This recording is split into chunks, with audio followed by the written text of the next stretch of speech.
এই ইকুয়েশনটা যেটা বোর্ডে লেখা আছে সেটা আগের দিনের ভিডিওতে আমরা প্রুফ করে দেখিয়েছিলাম। মানে 0.999 করে যদি ইনফাইনাইট খানা নয় থাকে after decimal place, then that becomes exactly equal to 1। Algebra দিয়ে আমরা এই প্রুফটা করে দেখিয়েছিলাম। প্রুফটা খুব সুন্দর এবং সহজ। কিন্তু তবুও আমাদের মনের মধ্যে একটা প্রশ্ন, একটা সংশয় থেকেই যাচ্ছে যে এটা কি করে হলো, হাউ ইজ ইট পসিবল 0.99 করে যদি ইনফাইনাইট খানা থাকেও, তাহলেও সেটা তো এক্স্যাক্টলি ইকুয়াল টু 1 হওয়ার কথা নয়, একের থেকে একটু হলেও ছোট হওয়ার কথা। কিন্তু এটা নেগেটও করতে পারছি না, কারণ আমরা অ্যালজেব্রা দিয়ে এটা প্রুফ করেছি এবং প্রুফটার মধ্যে কিন্তু কোনো কোনো ভুল ত্রুটি নেই যে হ্যাঁ বলতে পারবো এর মধ্যে কোনো একটা লজিক্যাল এরর ছিল, কিছু মিস্টেক ছিল না। এভরিথিং ওয়াজ লজিক্যাল এবং প্রুফটা খুব সুন্দর এবং সহজভাবে আমরা দেখিয়েওছিলাম। আজকের ভিডিওতে ওই যে একটু সংশয় থেকে গেছে যে কি করে এক্স্যাক্টলি ইকুয়াল টু 1 হচ্ছে, কেন হচ্ছে, সেই সংশয়টা নিয়ে আরেকটু আলোচনা করে নেওয়া যাক এবং আমরা দেখি যে এই যে ইকুয়েশনটা বোর্ডে লেখা আছে সেটা ইকুয়াল টু 1 কেন হলো। মানে প্রমাণ তো আমরা করে দিয়েছি আগের ভিডিওতে, তাও আজকের ভিডিওতে আরেকটু আলোচনা করে দেখে নেব যেটা এক্স্যাক্টলি ইকুয়াল টু 1 কেন হচ্ছে, কোন লজিকের উপর বেস করে হচ্ছে, apart from the algebraic proof which we had seen in the earlier video। দেখো, এইটা ইকুয়াল টু 1 মানেটা কি? এটা ইকুয়াল টু 1 মানে এটাই আমরা বলার চেষ্টা করছি যে 1 আর 0.9999 করে ইনফাইনাইট খানা নয় আছে, এই দুটোর মধ্যে কোনো ডিফারেন্স নেই, তফাৎ নেই। মানে আমি যদি 1 এর থেকে এই নাম্বারটাকে সাবট্রাক্ট করি তাহলে উত্তরটা 0 আসবে। সেটা কি আসবে? সেটা যদি চলে আসে তাহলে কিন্তু আমাদের মনের মধ্যে কোনো সংশয় থাকার কথা নয়। আচ্ছা, 1 আর 0.9 এটার মধ্যে তফাৎ কত? তফাৎ মানে আমি সাবট্রাক্ট করব, তাহলে 1 মাইনাস 0.9 উত্তরটা কি হবে? 0.1। এবার আমি যদি এটাকে বাড়াই, মানে 1 মাইনাস 0.99, এই দুটোর মধ্যে তফাৎ কত? 0.01।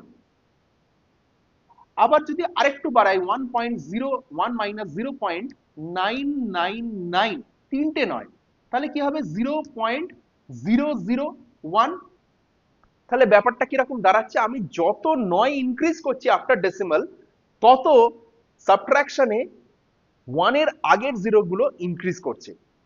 মানে 1 আর 0.9 এর তফাৎ হচ্ছে 0.1 এর, 1 আর 0.99 এর তফাৎ হচ্ছে 0.01 এর, 1 আর 0.999 এর তফাৎ হচ্ছে 0.001 এর।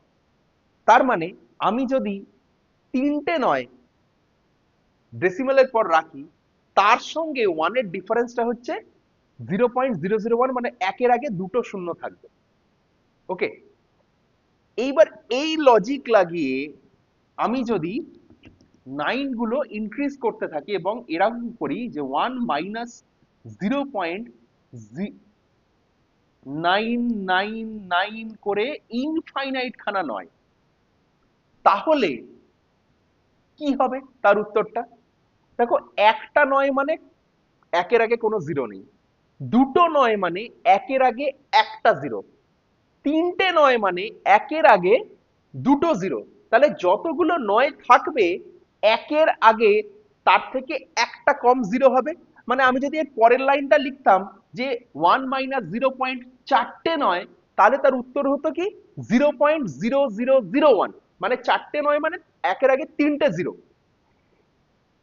তাহলে আমার ওই লজিক যদি এখানে লাগাই, এখানে যতগুলো নয় থাকবে আমার 0.000 করে এই একের আগে তার থেকে একটা কম জিরো হবে যতগুলো নয় থাকবে। এখানে কতগুলো নয় আছে প্রশ্ন হচ্ছে সেইটা। এখানে আছে ইনফাইনাইট খানা নয়। Now according to the concept of infinite, আমি যদি ইনফাইনাইট থেকে এক বিয়োগও করি উত্তরটা কিন্তু ইনফাইনাইটই হয়। তার মানে এটা দাঁড়ালো যে আমার এক অবধি পৌঁছতে গেলে তার আগে আমার ইনফাইনাইট খানা জিরো রয়েছে। এক অবধি পৌঁছতে গেলে আমার ইনফাইনাইট খানা জিরো রয়েছে। এবার আমি এই পয়েন্টের পর এগোতে থাকলাম, একে পৌঁছবো, নিয়ে জিরো গুলোকে অতিক্রম করছি। I am crossing the zeros one after the other. কতগুলো জিরো পেরোবো? ইনফাইনাইট খানা জিরো। ইনফাইনাইট খানা জিরো পেরিয়ে আমি ওয়ানে যাব, ইজ ইট পসিবল? কারণ ইনফিনিটি তো কোনো পার্টিকুলার নাম্বার নয় যে এতগুলো নম্বর পরে আমি একে গিয়ে পৌঁছবো। ইনফাইনাইট কনসেপ্টটা কি বলছে, যে এত বড়, এত বেশি, যেটাকে আমি শেষ করতে পারবো না। So if you write that after decimal there are infinite number of zeros, তার মানে আমাকে ধরে নিতে হবে এতগুলো জিরো রয়েছে যে আমি একে পৌঁছতেই পারবো না কোনোদিন।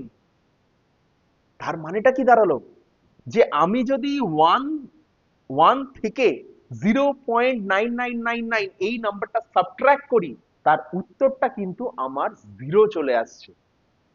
তার উত্তর জিরো আসছে মানে কি, তার মানে ওয়ান আর এই নাম্বারটার মধ্যে কোনো ডিফারেন্স নেই।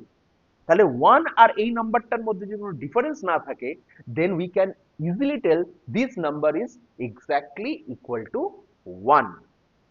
আজকের ভিডিওটা যদি তোমাদের প্রকৃত অর্থে ভালো লেগে থাকে, যদি এর মধ্যে কোনো ইন্টারেস্টিং জিনিস তোমরা খুঁজে পেয়ে থাকো, এটা বন্ধুদের সাথে অবশ্যই শেয়ার করো, ভিডিওটা লাইক করো, আমার পেজকে ফলো করো, আর আমার চ্যানেলকে অবশ্যই সাবস্ক্রাইব করো। ধন্যবাদ।